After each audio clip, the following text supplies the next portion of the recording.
അപ്പോൾ ഗൈസ് വെളുപ്പിന് 4:30 ഞങ്ങൾ മീൻ മേടിക്കാൻ വേണ്ടി പോകുന്നത്. അനിയത്തി ബക്കറ്റൊക്കെ എടുത്ത് മണത്തൊക്കെ നോക്കുന്നുണ്ട്. ഞങ്ങൾ കാറിനാണ് കേട്ടോ പോകുന്നത്.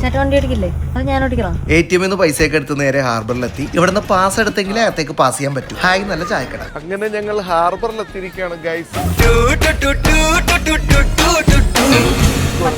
ഹാർബർ കാണുന്നത് അതിന്റെ സന്തോഷം.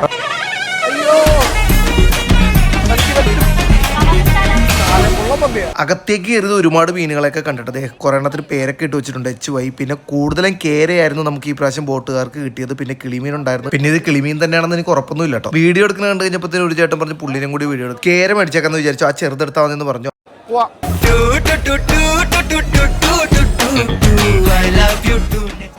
അപ്പൊ നമുക്ക് മീൻ കുറെ കിട്ടിയിട്ടുണ്ട്. അപ്പൊ നമ്മുടെ കൈനീട്ടമാണ് പുള്ളിക്കാരന്. അപ്പൊ ഇന്ന് 2 hours ഇതെല്ലാം വിറ്റുപോട്ടെ. മീൻ മേടിച്ചാൽ എന്തായാലും കുറച്ച് കപ്പയും കൂടി മേടിച്ചേക്കാന്ന് വിചാരിച്ചു. അങ്ങനെ കപ്പയൊക്കെ മേടിച്ചിട്ട് ഞങ്ങൾ കാറിന് അങ്ങോട്ട് പോയിട്ടോ. അയ്യോ, ചെറിയ ബക്കറ്റ് ആണ്. ഞങ്ങൾ 3 ടൈപ്പ് മീൻ മേടിച്ചതല്ല ഈ ബക്കറ്റിൽ കയറുന്ന സംശയമാണ്. കപ്പ സൂപ്പർ ആയിരിക്കും. വണ്ടിയുടെ ഭയങ്കര സ്മെല്ലായിരിക്കും മീനിന്റെ. വീട്ടിൽ ചെന്നിട്ട് ഒന്ന് കഴുകി അല്ലെങ്കിൽ നമുക്ക് ഓട്ടോയിൽ കയറ്റി വിട്ടാലോ? വേണ്ട, തടയുവാൻ നോക്കട്ടെ.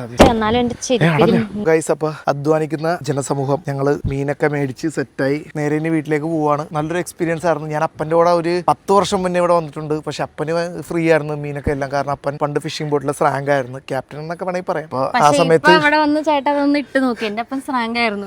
ഏത് ബോട്ടിലാണെന്ന് ചോദിച്ചപ്പോ ഞങ്ങൾ പെട്ടു. ഞങ്ങൾക്ക് അറിയില്ലായിരുന്നു. അതെ, മീൻ ഫ്രീ ആയിട്ടൊന്നും കിട്ടൂല. പണ്ട് അപ്പം ചെന്ന് നിൽക്കുമ്പോ തന്നെ അവിടെ ബോട്ടിലെ ആൾക്കാരൊക്കെ പോയിട്ട് ആ ഡേവിഡ് കം എന്നൊക്കെ പറഞ്ഞിട്ട്, കമ്മെന്നൊന്നും പറയില്ല, എന്നാലും മാന്ന് പറഞ്ഞിട്ട് നേരെ വന്നിട്ട് അപ്പനും ചേട്ടനും കൂടി പോകും. എന്നിട്ട് നീ ഇവിടെ നിൽക്കുന്ന പറഞ്ഞിട്ട് ചേട്ടനെ പുറത്ത് നിർത്തിയിട്ട് ബോട്ടിന്റെ അകത്ത് കയറിയിട്ട് മീനുമായിട്ട് വന്നു അല്ലേ? ഞങ്ങൾ പൈസ കൊടുത്ത് മീൻ മേടിച്ചു. പക്ഷെ നല്ല ലാഭകരമായ റേറ്റിലാണ് എന്ന് നമ്മൾ പറയുന്നത്. കാരണം അറിയില്ലല്ലോ ലാഭമാണോ നഷ്ടം. ഇപ്പൊ 70 പോയി മീൻ കട നോക്കുമ്പോ ഇതിന്റെയൊക്കെ പകുതി വിലയിൽ കൊടുക്കുന്നത്. ഏറ്റവും വലിയ കോമഡി എന്ന് വെച്ചാൽ ഫ്രിഡ്ജ് കംപ്ലൈന്റ് ആണ്. ഇതെല്ലാം എവിടെ കൊണ്ട് വെക്കുമെന്ന് അറിയില്ല. ആ ചെയ്യണതിന് മുന്നേ നമുക്ക് അലമാരിലൊക്കെ കയറ്റി വെക്കുന്നത്. കുളിപ്പിച്ചു, നേരെ പോയി ഉരുണ്ടു. മീൻ കണ്ടത് അമ്മ ഭയങ്കര ഹാപ്പിയാണ്.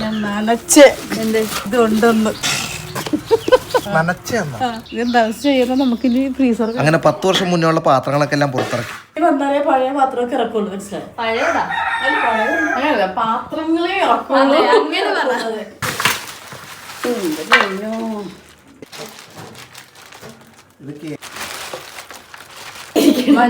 പറ്റിയ തലയിടത്. അപ്പൊ ഇതാണ് നമ്മുടെ ഫ്രിഡ്ജിന്റെ ഇപ്പോഴത്തെ അവസ്ഥ. ബെൽറ്റ് ഇടാത്ത നിക്കറൂരി കിടക്കുന്ന പോലെയാണ് ഇപ്പൊ കിടക്കുന്നത്. മേടിച്ച മീൻ വെക്കാൻ വേണ്ടിട്ട് ഒരു ഫ്രിഡ്ജ് മേടിക്കേണ്ടി വരും. കാരണം ഇതിൽ തികയില്ല.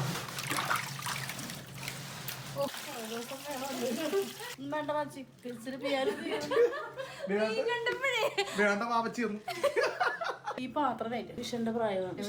18 വയസ്സ്. 1ാം ക്ലാസ്സിൽ പഠിച്ചപ്പോ ചേട്ടൻ. അപ്പൊ അതെങ്ങനെ എന്റെ പ്രായമാണ്? എനിക്ക് 1ാം ക്ലാസ്സിൽ പഠിക്കുമ്പോ 7 വയസ്സ്. നമ്മ വാടക വീട്ടിരിക്കുമ്പോ അപ്പം മേടിച്ചില്ലെന്ന് മാത്രമാണ്.